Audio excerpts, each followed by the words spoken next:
बिस्मिल्लाहिर्रहमानिर्रहीम। Rule number 7 हमें कहता है when plaintiff in doubt from redress is to be sought. यहाँ भी क्या कह रहा है, यहाँ पे डिटेल में पढ़ने के लिए हमें लाजमी है कि हम थोड़ा बहुत टेक्स्ट पढ़ें।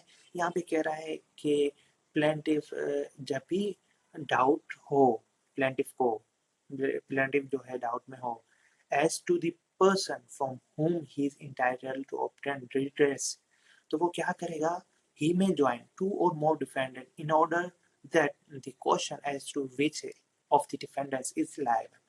अब यहाँ पर अगर उसको शक हो रहा है कि ये जो डाउट किसी किस्म का पैदा हो रहा है तो वो ज्वाइन कर सकता है।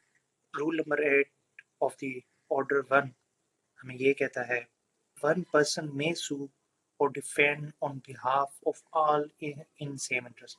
अब यहाँ किस्सा मुख्तसर ये कि जैसे कि हमने पीछे एक रूल पढ़ा था जिसमें हमने कहा था पूरी कॉलोनी, पूरी सोसाइटी मिलकर किसी के खिलाफ केस दायर करे कि भाई इसकी सीढ़ी जो है वो रास्ते में आई हुई है, रुकावट बनी हुई है, रास्ता मौजूद नहीं है जहाँ से हमारा गुजर हो।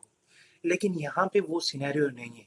यहाँ पे ये है कि एक पर्सन यानी कि मिस्टर ए जो है वो सूट फाइल करता है कोर्ट में जाकर सबके इंटरेस्ट में, लेकिन उनको पता नहीं है ये बात, यानी कि कॉलोनी को, शहर को या किसी भी एरिया के गांव के लोगों को ये बात नहीं पता कि उनके इंटरेस्ट में कोई बंदा कोर्ट गया है, उसने प्ली फाइल की है और उसने यानी कि कोशिश की है कि सबको जो है फेवर मिले।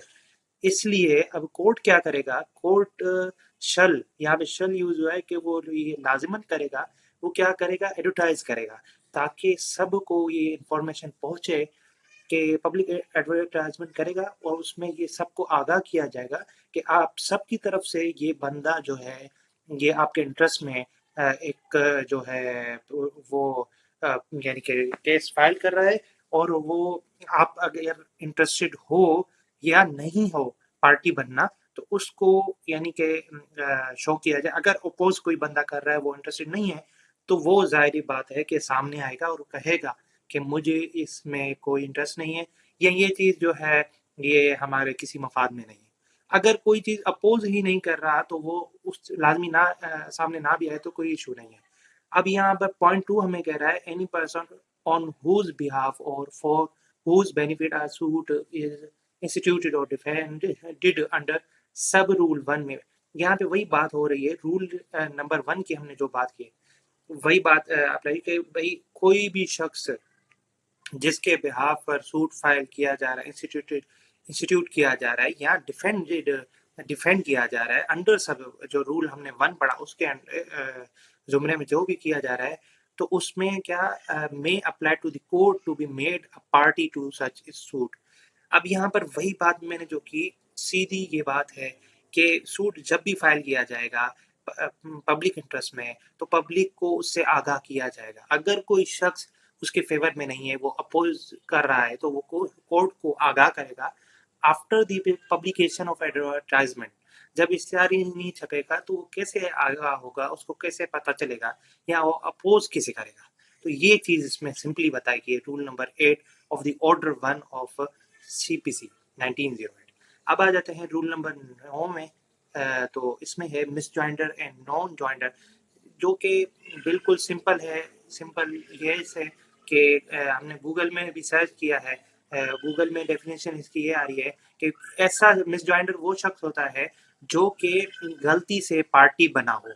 अब गलती से जो पार्टी बन चुका है या बाय मिस्टेक एक्स या वाई या जी जो पार्टी बन चुका है इसके बारे में कहा जा रहा है no suit shall be defeated by reason of कोई भी। अब इस बात को रीजन नहीं बना जाएगा मिस जॉइंडर या नॉन जॉइंडर पार्टी कोर्ट में in every suit deal with metro controversy. अगर कंट्रोवर्सी भी हो तो वो कोर्ट क्या है वो केस को डील करेगा, फिर भी क्यों करेगा, ताकि जो राइट्स हैं या इंटरेस्ट हैं ऑफ द पार्टीज वो उनको डिलीवर किए जाएं, वो उनको दिए जाएं। इससे कोई ताल्लुक नहीं है कि अगर किसी केस में एक शख्स as a misjoinder, as a misjoinder का मतलब क्या है, सिंपल डेफिनेशन है वो ये कि गलती से पार्टी बन ऐड हो जाए या बन जाए।